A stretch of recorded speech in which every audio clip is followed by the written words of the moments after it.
Hello, my friends, and welcome back. Thank you very much for being with me again today. It's somehow hilarious to note again that the good countries, the self-proclaimed good countries, don't allow the bad countries or any other country do something remotely to what they did. And that tells me that when the good countries are invoking, this truisms or let's put values, principles of freedom, democracy, justice, and all that, they don't really mean it, because otherwise you would allow other countries to do to you what you did to them. But since they don't allow that, they feel threatened and irritated when another country does something remotely close to what they did. In this case, we have the good countries, which are, United States of America, Great Britain, the self-proclaimed good countries, getting a little bit irritated and threatened by some warships from the bad country, which is Russia, coming close to the shores of Great Britain. And they feel that that is a threat, and they need to do what you would do in this kind of circumstances, which is monitor the situation, follow those ships, and so on. But on the other hand, Great Britain sends weapons to kill the Russians in Ukraine. That's nothing, but the guys having their ships close to the British shores is unacceptable. So I have this article here from Jerusalem Post, and we are informed that Russian warships bypassed the United Kingdom. So let's get to this article, which is from today, the 23rd of February 2023. And we read that Russian warships bypassed the United Kingdom. Well, this should not be news unless the guys will not feel threatened, the good country I'm talking about. A group of Russian warships has bypassed the United Kingdom on their journey back to Russia. Many are concerned that this was a threat. Okay, well, I can see that. I have no problem with that. You can be threatened by a fly if you really, are of that kind.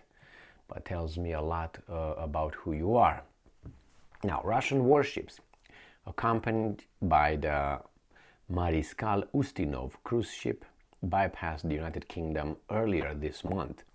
The group of Russian warships, which were allegedly on the way back to Russia, passed through British waters at a time of heightened British-Russian tensions. Now, I didn't underline this thing here, so I don't know what it is, pass through British waters. Anyway, British threats. Don't jump like that. British threats against Russia for invasion of Ukraine have increased. The ship's route is thought to be provocative, and some believe a message to NATO. Well, I think that too, and I don't see, I don't see why not.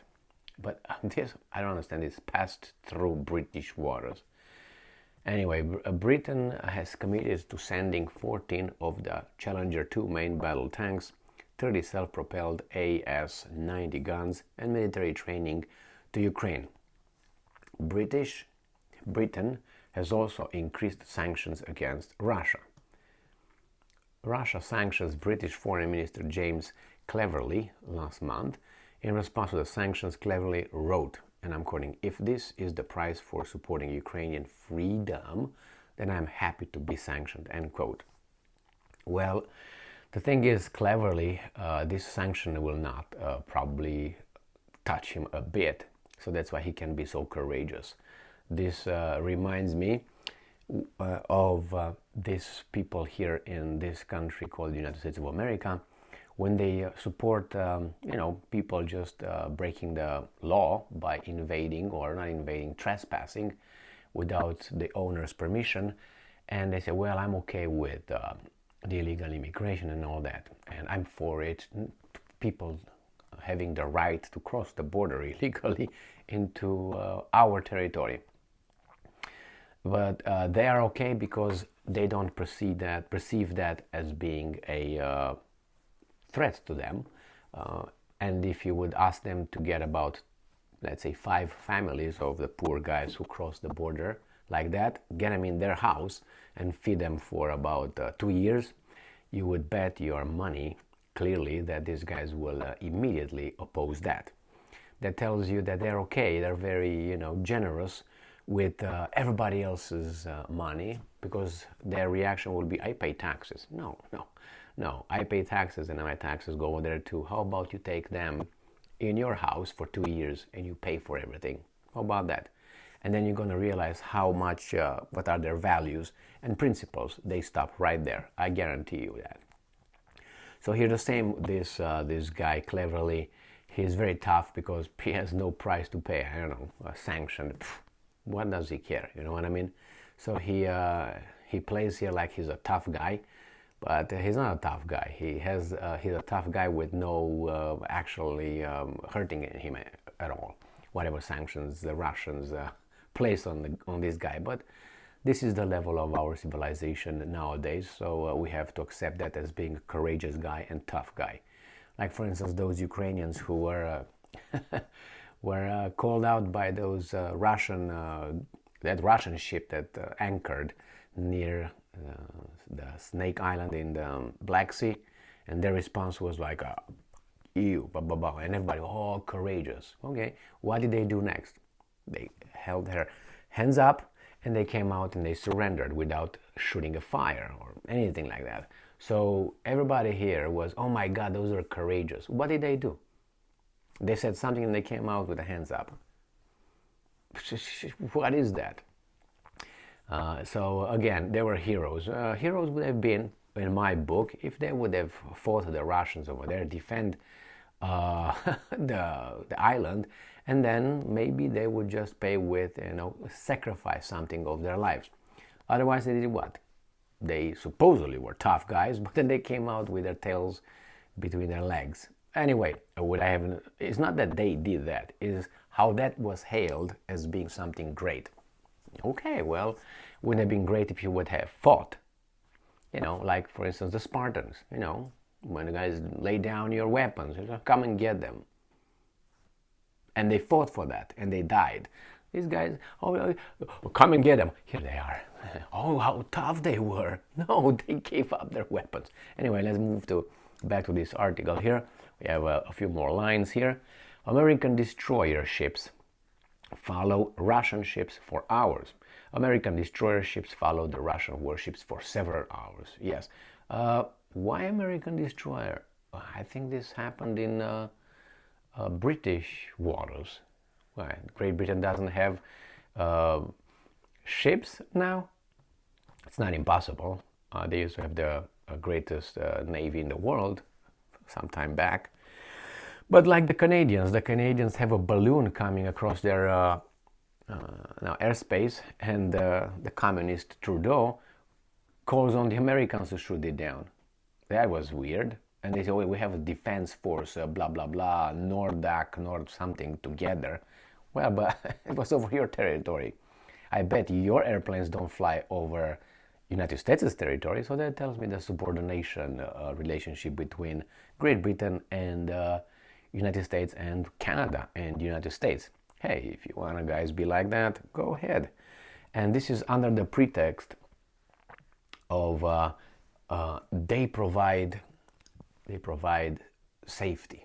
No, because if you have a private police department owned by someone else, that could turn against you in a second if they want. So basically you are, unless you trust them 100%, and I don't think that there's any country on this planet that should trust another country. It's just, I don't know, how should I put it, a natural instinct.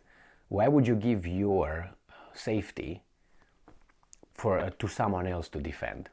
Because that person, as Trump said about the Russians, well, they can blackmail you with told the Germans, they can blackmail you with gas deliveries if they want, so you will depend on them, blah, blah, blah. Okay, now they depend on whom? On you? Yeah, but we're the good guys. So Europe gave its Europe, and I will put Great Britain in Europe this time too, even though, you know, it's very interesting how they consider themselves. It's they gave up their foreign policy. The Europeans, they gave up their sovereignty. They get American troops, thousands, but I don't see any, let's say, under the NATO umbrella. I don't see, let's say, Polish troops defending the western flank of NATO in California or state of Washington or Oregon. I don't see that happening, and I wonder why. And or the Bulgarian troops, I don't, or Romanian troops, I don't see them over there in the United States of America. That would be a, a relationship of equality. But so again, these guys are giving up their economic power by allowing themselves to be dominated by now the not blackmailed by the United States of America's resources. Liquefied natural gas is a good example. That's one thing. Militarily, they're basically under the occupation of NATO forces / United States of America. And political, as I said, foreign policy is dictated and agreed by the United States of America. These guys don't do anything that would run against whatever the boss in Washington says. And the boss is not that shuffling semi-conscious Biden. He's doing his bidding for others as well. So let's see the last sentence. Some military experts have theorized that their ship is withdrawing resources from the Mediterranean to redirect for their invasion of Ukraine. No, I don't see that evidence at all, and I tell you why. I've been covering the number of Russian warships in the Mediterranean Sea and Black Sea and the Azov Sea, Sea of Azov, and the Russians continuously kept 72 caliber cruise missile carriers in the Mediterranean Sea. So they had about always 10 or 11 warships in the Mediterranean Sea being capable of firing 72, that was the minimum, of missiles. So I haven't seen that, whatever these guys are claiming whatsoever. They're ill-informed or not informed or just simply crooks. Anyway, it's very interesting how they consider this a threat, which I would have considered it, but interestingly enough, the Americans came to follow those ships, not the British Navy. Interesting. Well, good luck with that. Why wouldn't you provide for your own protection? You allow someone else to protect you. It's very interesting. That means that someone else can come and take you whenever they want. But hey, I guess that's how the good people are. Good people will never turn against one another. Thank you very much for being with me again today. Stay strong, stay smart, look for the truth, and be just.